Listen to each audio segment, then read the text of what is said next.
Hello and welcome. Denise Fleck, the Pet Safety Crusader, here for my twice a week vlog and blog. You can certainly see the written one at petsafetycrusader.com/blog. But I'm here to talk to you live about 7 proactive tips that really could save your pet's life. And I'm so happy to see so many of you have joined in. Hey, Scott. Hey, Barbara. Good to see you as always. So, hundreds of thousands of calls come into the Pet Poison Helpline every year, hundreds of thousands. And it's just because curious paws or frisky noses seek out things they shouldn't get into. So my number 1 tip is to get down on all fours. Look at life from your pet's perspective. No matter how well trained they are, anything on the floor is fair game. And for those of you that have dogs that counter surf, or kitty cats in your life that can get on countertops or shelves, you have to make sure that dangers of all kinds are out of paws and claws reach. Remember, even if they don't get into them, I don't think potpourri is as big as it was in the 80s and the 90s, but anything with essential oils or a scent like that a kitty might even rub up against, when she grooms herself, she's going to ingest that.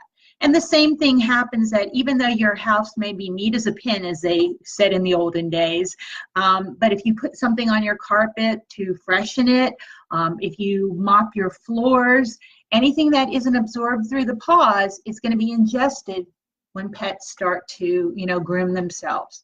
Gosh, it was so many years ago, way back in the beginning when I was teaching pet first aid. And I remember I was teaching it at a cat facility, but there were dog owners as well.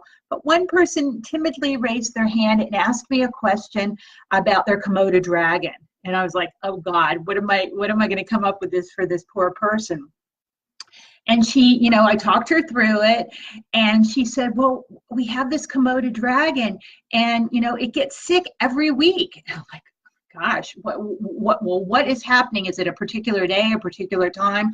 We talked through it, and we found out that the dragon got sick the day that the housekeeper came. And the housekeeper would mop the floor with Pine Sol, not do a rinse, which some people don't, but the dragon would go on the floor, licking the floor afterwards. So no duh. That's what it was. So I was able to, talk her through it, but it's just one of those things we have to realize that when we have 4-legged creatures, it's not even like toddlers, although toddlers are apt to eat, items that drop off the floor too. So you just have to remember to keep things out of paws and claws reach. And very often that might mean to actually latch a cabinet or make sure that something isn't on a shelf or a countertop if you have a kitty cat. Hey, Casey, nice to have you join in too. Tip number 2 is to do a weekly or at least every other week head to tail checkup. And I certainly have, in my classes and books, tell you all about this, but you can just get started without knowing anything really much in particular, just getting acquainted with your pet's body. Looking in the ears, making sure nothing smells foul, that doesn't look red or infected, feeling the pet all over, noticing the condition of the skin, making sure the fur is shiny but the skin isn't flaky, that you're not finding any lumps and bumps or parasites or burrs or foxtails, depending on what part of the country you live in, and that when you touch a certain area, it isn't sore. Now, if your pets aren't used to you touching them all over, it's something you really need to acclimate them to. It's so very important. It makes them a better patient at the veterinarian. It makes them a better patient at the groomer. And it makes it, a lot easier for you to bandage a paw should they get a cut or inspect something if something isn't quite right. So start slowly, but make sure you can check your pet all over and pay attention to what should be there as well as what shouldn't be there.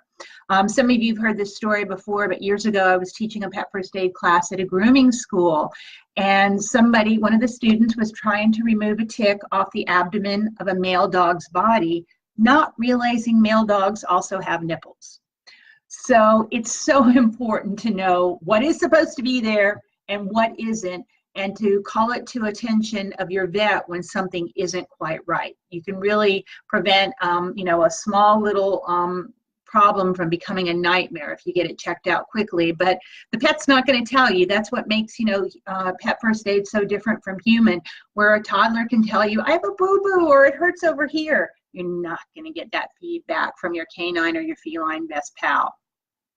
Number 3 is what we've been talking about. Learn first aid and make sure you have a toolkit, a proper toolkit, a pet first aid kit.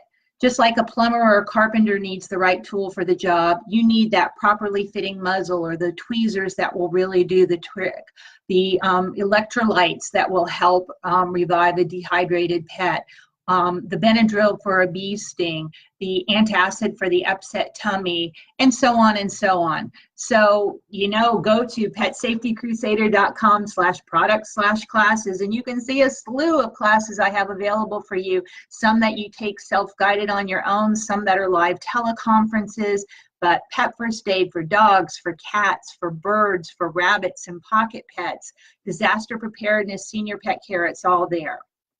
Tip number 4 is your animal ER. You positively, absolutely must know where your closest animal emergency center is, because life happens, and 9 out of 10 dogs and cats are likely to have an emergency at some point in time, so you need to know where to go. It may be, your actual veterinary office may be open 24 hours.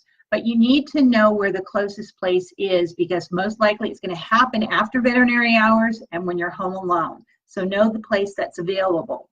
If you go hiking with a dog, it's likely that there might be an emergency center closer to your hiking location than to your home. So you should know that. Or if you go camping with your pet. If you're a pet sitter or a mobile groomer and go to multiple neighborhoods, you're going to need to know the emergency centers closest to the various neighborhoods you frequent, because it's likely, that's going to be the pet that's fidgety during the grooming session and gets an ear nicked and you can't get the bleeding to stop. Or, pet sitters, how it is. Dogs and cats are fine when mom's home, but the minute, they go away, something happens. Although I know a lot of the pet sitters tuning in today, and I have a feeling somehow these pet sitters are more than second best friends to a lot of the pets. I think the pets actually enjoy it when they have the pet sitter there. So that was tip number 4. Know where that animal ER is and do your research. Find out how they accept payment. If you have a large dog like a Newfie, you want to know where the closest entrance is. Know what services are provided. If they don't have blood and the pet needs a transfusion, or they don't provide antivenin for a snake bite, you might be better off going to a different one, even if it's another 5 or 10 minutes in a different direction. So again, to take things off your worry list, you have to do your homework and know what's available. Tip number 5 is never, ever, ever leave a pet in a parked car, or I should say a child for that matter too, because unfortunately both happen every summer. And the latest thinking is that 70 degrees is too hot for a person or an animal to be left alone in a car. Having just moved from Southern California, 70 degrees to some people is actually cold. But, the car sits most likely on concrete or asphalt, which is hot in itself, and it radiates up through the metal of the car. You really shouldn't have the windows open if anybody's in there, because a pet could jump out or be pet napped. But then you've got the greenhouse effect happening. And additionally, pets' normal temperature is 101 degrees Fahrenheit, warmer than ours. And as they start to pant, doing this evaporative cooling system, trying to cool themselves off by bringing the cooler air over their tongue and into their lungs, they increase the heat in the car as well. So, pets, when you have a dog or a cat, you have a furry toddler for life. And just like you would never leave a toddler alone, you should never leave a pet alone unsupervised, and never, ever, ever in a car. I'm going to add one other thing to that parked car thing, and that's to please buckle up or have your pets secured when they are riding in a vehicle. I know for some dogs there's nothing more fun than opening the passenger seat, having them jump in, riding shotgun, head out the window, ears flapping in the breeze. But number one, the breeze actually dries out their cornea, and they get eye infections, if not cuts to it, from different things that kick up, even grass blades or gravel. But number 2, should you have to slam on the brakes and they're not restrained, they could go through the windshield. If the airbag is deployed, for small dogs and cats, it generally breaks their necks if they're in the front seat. Where a larger dog, if he gets hit in his face, he generally severs the lingual artery in his tongue, and that means the pet is in an emergency situation. He's losing massive quantities of blood very quickly. And if the airbag's been deployed, most likely the car isn't drivable, or you may not be capable of getting the pet to an emergency center very quickly. So pets should always be in the back seat or in the cargo section in a crate that's actually secured to the seat as well. Just think of it, a little kitty in a crate on the back seat. If you slam on the brakes, that whole crate becomes a projectile. So secure it with a seat belt or another strap so it can't move. Or if the animal isn't in a crate that's secure, they should be in a body harness, never a neck collar attached to a strap, but a body harness that's secured to the seat belt or some type of guy wire to keep it in place. Realize if you're traveling even as slow as 30 or 40 miles per hour, when you apply the brakes, the car stops. But the animal that isn't attached to the car actually continues at that 30 to 40 miles per hour until something stops him. And what I mean by that is it would be the seat in front of him or another person or the windshield. I don't want to get too gross today, but some of you have also heard this story about an animal response team I used to respond with in California. And I wasn't on this call, but one time they went, and it wasn't even an accident. It was a braking incident. A family in their SUV was traveling down the road, had their 2-year-old toddler in the back seat in his little car seat, and had a black lab loose in the cargo section in the back. Somebody pulled in front of them quickly, and they had to slam on the brakes. The lab went flying through the car, out the windshield, and was killed. On the way on that flight through the car, he hit the toddler in the back of his head, broke the little boy's neck, and the child died as well. So by not having their dog restrained in the car, they lost 2 family members that day just when they had to apply the brakes.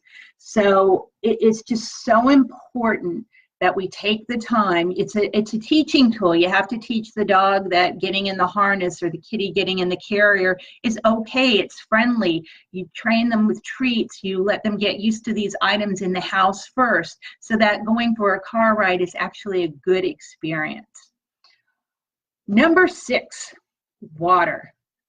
Dogs, cats, and humans, just like the planet Earth, are about 3/4 water. We need a good fresh supply all day. But I have to add to that to please wash out the dogs and cats' bowls with hot soapy water every day and rinse it thoroughly. A biofilm actually develops if you don't do that, and it can be really nasty and make the pet sick. So don't just dump out the water and add in new. Really clean the bowls. Kitties can be notoriously bad drinkers. Centuries ago, cats that, just went to hunt for their food ate a lot of live mice that had moisture in it. But now that we're giving them a lot of dry kibble, they're not getting enough moisture and are ending up with a lot of urinary tract infections. So a cat's whiskers are like radar. So sometimes when a cat leans into his bowl, if the whiskers touch, he thinks something's not right. It's too sensitive for him, and those whiskers are a guideline for him generally not to enter an area. So a lot of cats don't like to drink out of a bowl. Sometimes a flatter dish works. Sometimes they actually like a human's drinking glass or a coffee mug or a fancy little teacup that you can leave on the countertop. You'll often find cats going to drink out of the water if you have some cut flowers. That isn't always a good idea because depending on the flower, it might be leaching certain toxins into it. You know that true lilies can actually be fatal to a cat. They can be upsetting to a dog's stomach, but as few as 2 petals or 2 leaves off of lilies can be fatal to a cat. So you don't want the cat drinking out of water that already has plants in it. But sitting around glasses like that, sometimes just having the bowls separate from their food. I don't understand the feline or the canine brain to a great degree, but for some reason cats often don't like the water near their food. So try different things. Maybe add some wetter canned food to your cat's diet, but make sure he or she is getting the water they so desperately need. And number 7, train, socialize, and provide plenty of exercise for your furry best friend. Training is basically teaching manners, and we all have to be given parameters in life, whether we're in a schoolroom, whether we're in a household, but we all have parameters. I mean, it even goes to the degree of, having a stop sign and looking both ways before we cross the street. There are things we do that we learned I'm afraid to say many, many decades ago now, that just carry through with us. And we need to remind our pets of certain rules too. It makes them a better family member. It helps them keep that forever home because they do have good manners. You can't have a dog that constantly jumps up on the kids or on grandma every time she comes over, or then the dog is going to have to be relegated to the back room. And we want our pets to be part of the family. So teach them, down, sit, stay.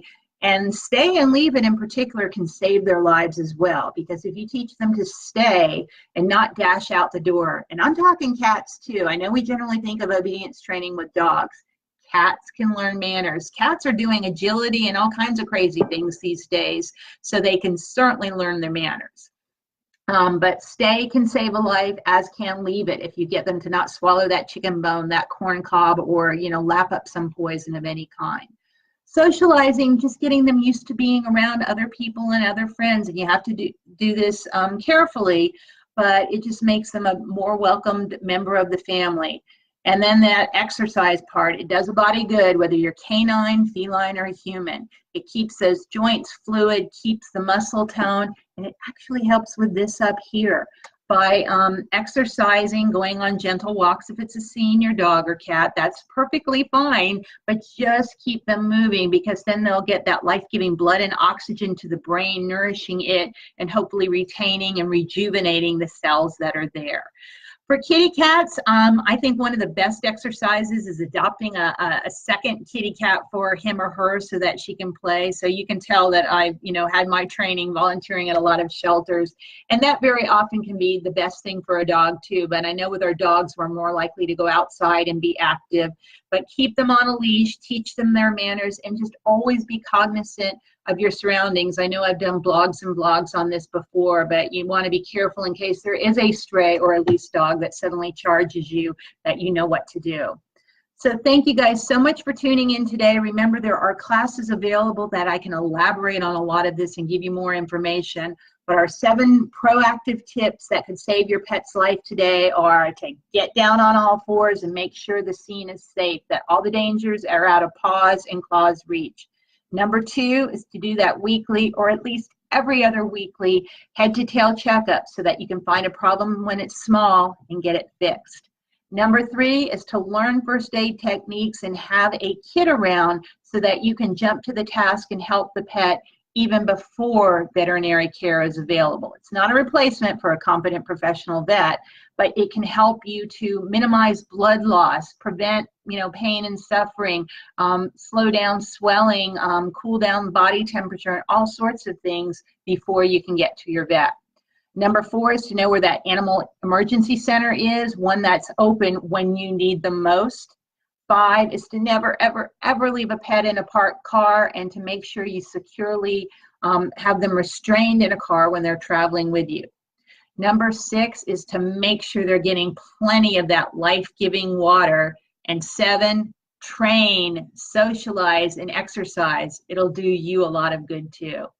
Have an awesome possum day, and I'll see you next time. Thanks so much for tuning in. Bye-bye.